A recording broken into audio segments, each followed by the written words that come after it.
All right, hello.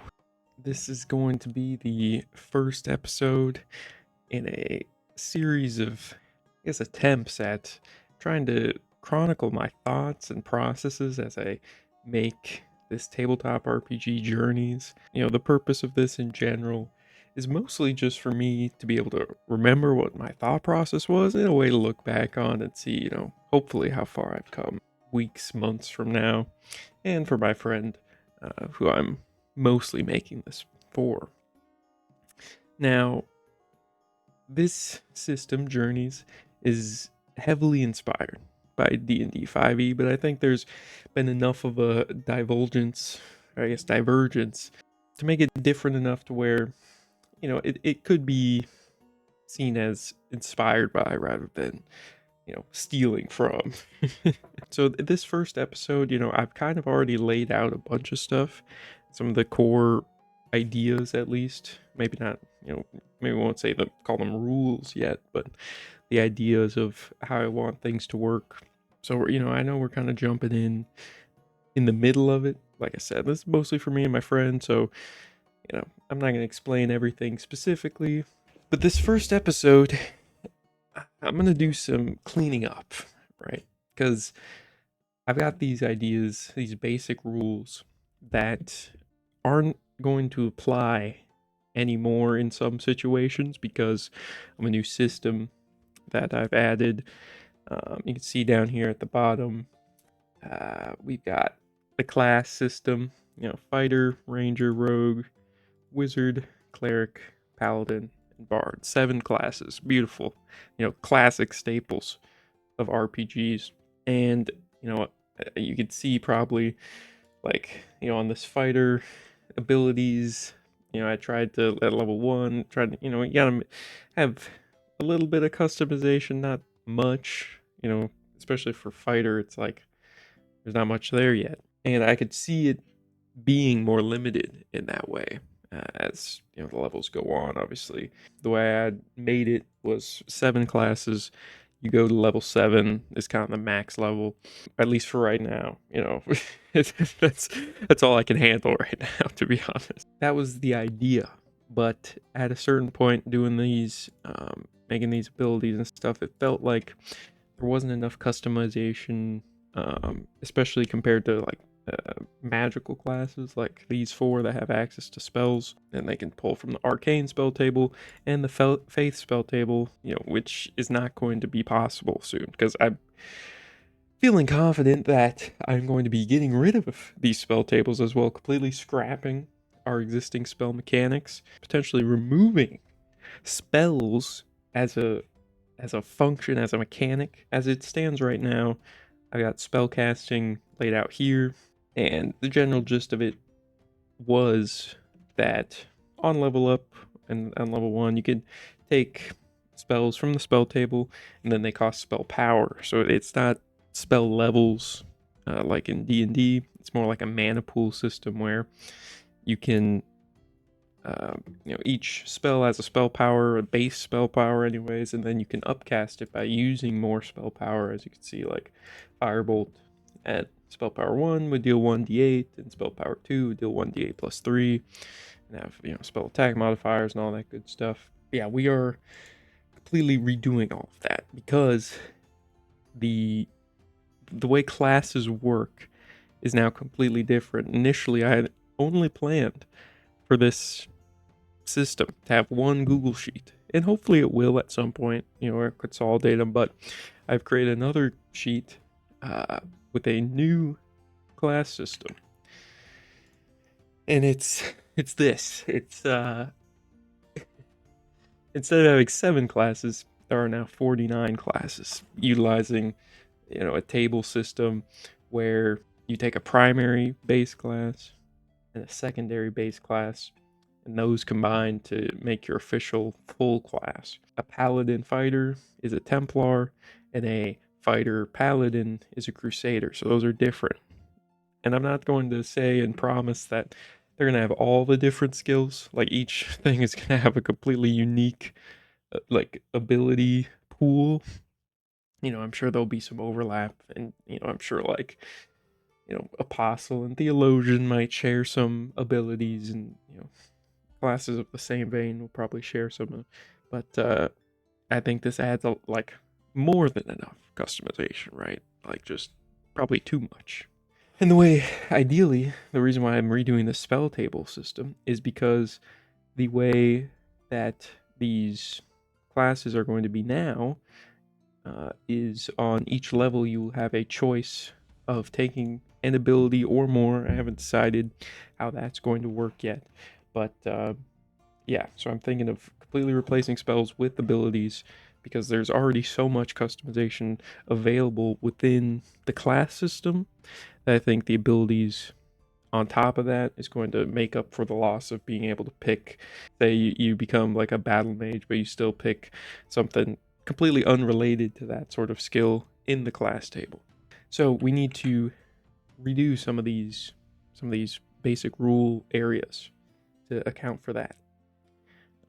And the first one, obviously, I see is spell casting. That's probably not how it's going to work anymore. I'm not sure if I want to remove all of these rules yet. I'm just going to block these out a little bit. Just kind of give this a yellow thing to show that it's not quite there. And then obviously these combat stats, we can just remove this. Spell DCs, spells, if they don't exist, we won't need this section. So just put that there. Advantage, all these other things are kind of the same. And as part of another thing, trying to simplify this in a way. I mean, obviously it's gotten a little bit more complicated with all the classes, but in D&D, obviously you have a bunch of different, you can have proficiency in all these different skills. And, I wanted it to be specifically just stat based. There will be no proficiencies in like perception or investigation or anything. Instead, you'll be able to take talents, which is another thing that I've been kind of rethinking as this new class system has came into place. But the idea for this is to be entirely stat dependent. The easiest way to boost your proficiency in a stat is to gain more of that stat. And we could go into the character creation here, right? So your stats in this example are 14 con, 10 strength, 16 dex, 14 intelligence, 8 wisdom, 8 charisma. So you would guess that you're probably good at anything dexterity related, which I can understand as how it might take away from that specialization.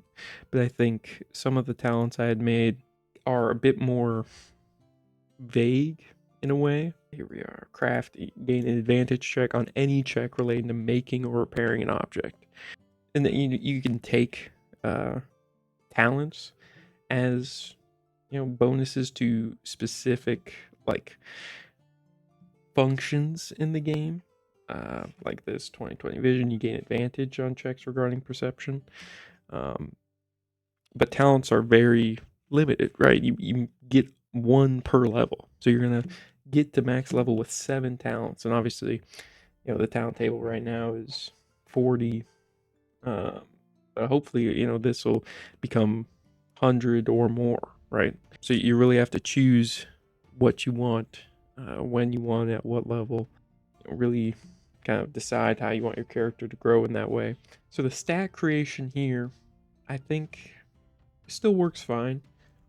This example creation is going to be different now. Really just, I'll probably just need to change this, the name of the class to something in which we can probably do like sharpshooter. Sharpshooter is good enough. And also I've noticed that these stats are wrong because I changed the way the creation works. So I'll have to change these as well. 8, 6 on intelligence, and the last 2 on strength. Okay, yes. And then you gain an extra stat point to allocate however you want on each level. So you'll gain an extra 7 from leveling up, and then you can also take talents to boost those as well. I'm beginning to see an issue, right? And that is there's a discrepancy sort of in the way that some of the talents I have are laid out. As you can see, For example, like 20/20 vision, another's treasure, adaptable, which I think is pretty cool. I like that one. But like any of these that give you advantage on checks regarding like a non-specified mechanic, like perception, you could say like gaining advantage on perception is you any check where you're trying to look for something, but perception, it doesn't, it's similar to investigation, but it's not the same. But the point here is that gaining advantage on perception feels like a much bigger bonus than gaining a +1 to your intelligence from a talent. But a +1 to your intelligence, if you're like an arcane class, like a wizard, right? That's a big bonus. So I'll have to test that and see if the trade-off is worth it there. I don't want to completely delete the spell. You know what? Maybe I should. I'm going to. I'm going to fully delete this and just commit to it and spell DCs. Get rid of that. Yeah, that's okay. Oh, I see some other things. In the combat stance, we gotta change wizard. A rogue using a dagger. We will change to a assassin. A wizard. We'll change to arcanist. So that's the wizard class. And then here for spellcasters, they will add their class attack modifier and the spell attack modifier when they're trying to attack with an offensive spell. We don't need that. Offensive spells don't exist anymore. They are now abilities. If an arcanist is wielding a short sword that has a weapon attack modifier of strength, the arcanist would have to use their strength modifier instead of their class attack modifier, which is intelligence. I'll put unless the weapon specifies a different modifier. Great. I don't want to get rid of the arcane spell table just because I'll probably adjust these spells and the faith spell table too as well, because I'll adjust these spells to abilities. I am going to delete all of the classes, and I'll delete this tables thing because it's just a title. Goodbye, my friends.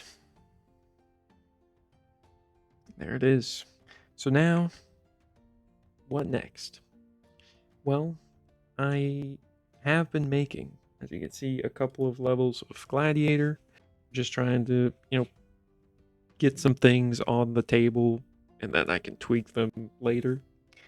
I have my friend Steven. He is working on some cultist abilities, which, I'm sure we'll go over at some point. But I think the next step is to kind of flesh out some of these classes. As we make the abilities, I think that'll inform a lot of the rule changes that potentially need to be made. So yeah, I'll say next video, we'll probably be going over, I don't know if we're going to fully develop a class with abilities up to level 7, but I think we're definitely going to make some progress on something. Maybe not Gladiator, maybe a spellcasting class to help kind of flesh out that side of things as well. Obviously, I'm recognizing that all like these SP dice, I guess maybe we leave those in. Abilities for spellcasters, maybe we leave an SP cost as a way to like balance them, but we'll see. And it's like I got no idea what I'm doing, right? I'm just making stuff up. So we're gonna see where this takes us. And I'll see you next time.